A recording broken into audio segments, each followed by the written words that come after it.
Recasito.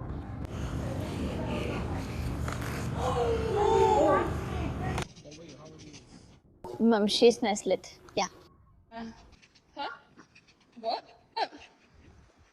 Ne, to malo čudno reči. Odkar sem se vrnila iz Avstralije, me v Bathu zasleduje nek fant. Zadnje 4 dni me sledi. Pred nekaj dnevi ga je policija celo odpeljala, ko je pritekel k meni in me ustrahoval. Vedno več nadlegovalcev ujamejo na kamero. In ja, že veste, kakšna je njihova verska pripadnost in s katerimi skupinami so povezani. To ni enkraten pojav, to je nekaj, kar se nenehno ponavlja. To je le en primer. Seveda, Pakistanec. Kjerkoli gre, ima v roki betelov list, zdi se, kot da gori bolj kot luna na svetu. Pa ga ni strah. Ga res ni strah. Torej, ta moški, prav? Na grških družbenih omrežjih kroži video, ki prikazuje pakistanskega moškega, kako s svojim mobilnim telefonom snima mlade ženske v kopalkah na grški plaži. Na posnetku je viden pakistanski moški, ki drži svoj mobilni telefon in snema ženske, ki hodijo, stojijo ali plavajo na plaži. Za njim so vidni drugi kopalci, čolni in hoteli. Posnetek spremlja glasba v ozadju, kar ustvarja vtis, da pakistanski moški brezskrbno prikazuje njegovo ogabno vedenje. Uporabniki družbenih omrežij so opozorili, da so se podobni primeri, ko Pakistanci na skrivaj snemajo ženske na javnih mestih, že zgodili in poudarili nujno potrebo po posredovanju grške policije. Predstavljajte si, da ste mlado dekle, ste na plaži in ta moški ima zdaj posnetek vas, ki bo zavedno shranjen na njegovem telefonu, da z njim počne karkoli želi. In vi že veste, kaj se dogaja. Kot sem povedala na začetku tega videa, to ni enkraten pojav. Dobrodošli v oddaji The Pushback. Sem Meira K., vaša voditeljica. Upiramo se, ker smo naveličane seksualizacije in kršenja osnovnih človekovih in ženskih pravic, ki sta postala nekaj običajnega in se kot požar širita po družbenih omrežjih. Poglejte, nek čudak se približa meni in mojemu psu v parku ter me skuša zvabiti v gozd, potem ko sem mu povedala, da sem mladoletna. Izabela. Ja? Kako si, Izabela? Ljubim te, draga. Ja.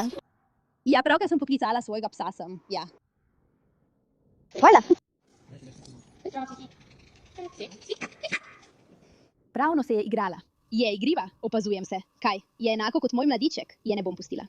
Torej, adijo. Všeč je ta kraj, kaj ne? Ja, pravzaprav je kar priljubljena. Ja, je, ja. Mimogrede, koliko si stara, ja? 3?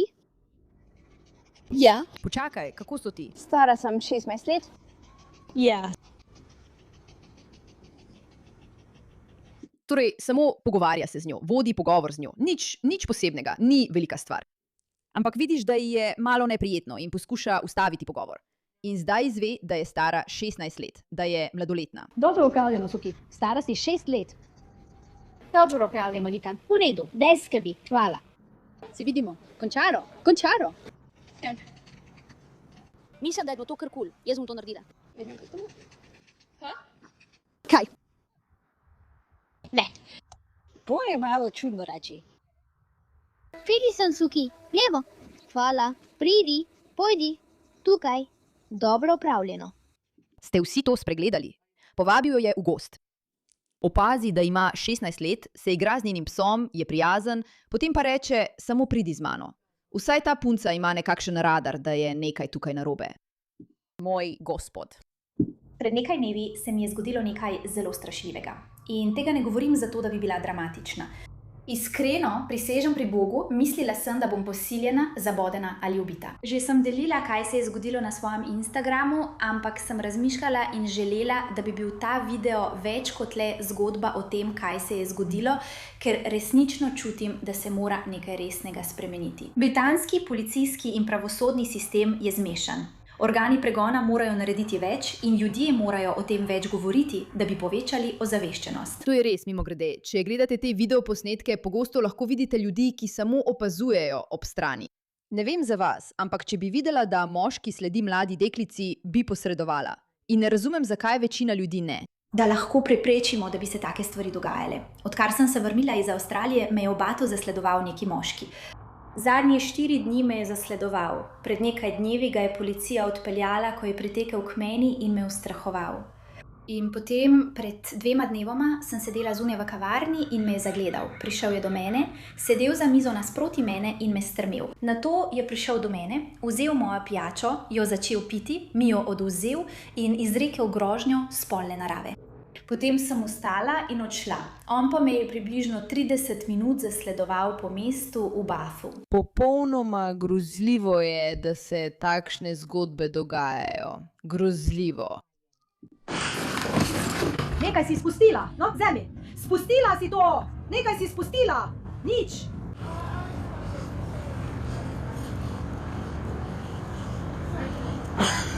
Da se opravičim, opravičujem se vam za to, kar sem naredila. Opravičujem se vam vsem za to, kar sem naredila. Opravičujem se za to, kar sem naredila. Želim te vprašati nekaj v zvezi z glino. Glina, ja, kalupi iz gline. Rekla si to.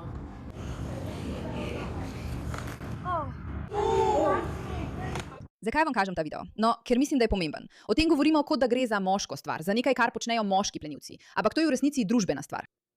Mislijo, da lahko preprosto pristopijo k ljudem iz drugih skupin, drugih barv, drugih osebnosti, drugih religij in jih napadajo. In to posnamejo. Glinene forme, glinene forme, glinene forme. Poglej me. Poglej me v oči in ga prižgi. Zagrevam se, to je. Poglej to belo dekle, ki ni prepričana, kaj naj naredi. In ta snema. To se mi zdi najbolj ogabno od vsega tega. Včasih te najbolj razjezijo majhne stvari. To se je zgodilo na vlaku v Italiji. Salam alaikum.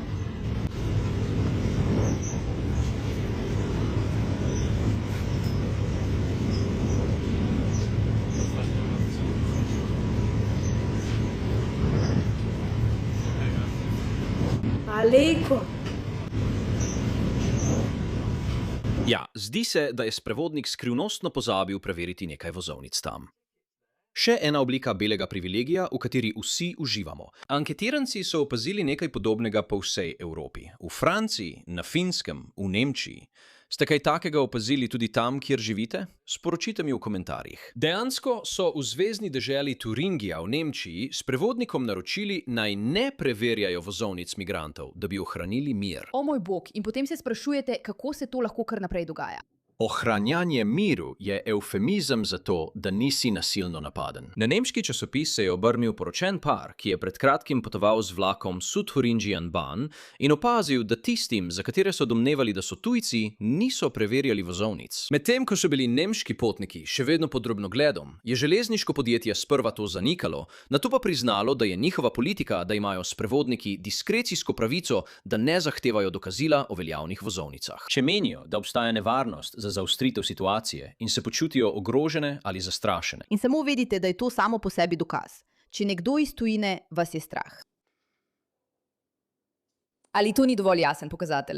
Z dobrim razlogom. V pismu vladi je ista železniška družba jasno povedala, zakaj so bili prisiljeni sprejeti to politiko. Državna in zvezna politika večkrat govorita o integraciji in strpnosti do migrantov, beguncev. Vprašamo vas, resno, kako lahko pričakujete, da bodo državljani te države naklonjeni begunski politiki, ki se izvaja, ko pa morajo? Priča smo praktično vsak dan in ne samo v javnem prevozu, takšnemu nasilju, brutalnosti in popolnemu preziru ter posmehovanju našim zakonom in družbi, vključno z njenimi tako imenovanimi vrednotami. Za določene demografske skupine... To je trenutek, ko je domnevni migrant v jakni Gucci brez plačila porinil naravnost skozi 2 zapornici. Videli so 2 moška, za katera verjamejo, da bivata v hotelu Holiday Inn, ki ga financirajo davkoplačevalci, kako sta se izognila plačilu, medtem ko so vsi ostali normalno plačali. V Franciji prosilci za azil. Ne morem, preprosto ne morem gledati tega. Ni pošteno, ni prav. Ni tako, da bi bili dobri in prispevali k družbi. Nevarni so in slabo ravnajo z našimi ljudmi. In naši ljudje morajo ohranjati določen standard, da zagotovimo, da ohranimo. Hvala za vašo pozornost glede te zadeve.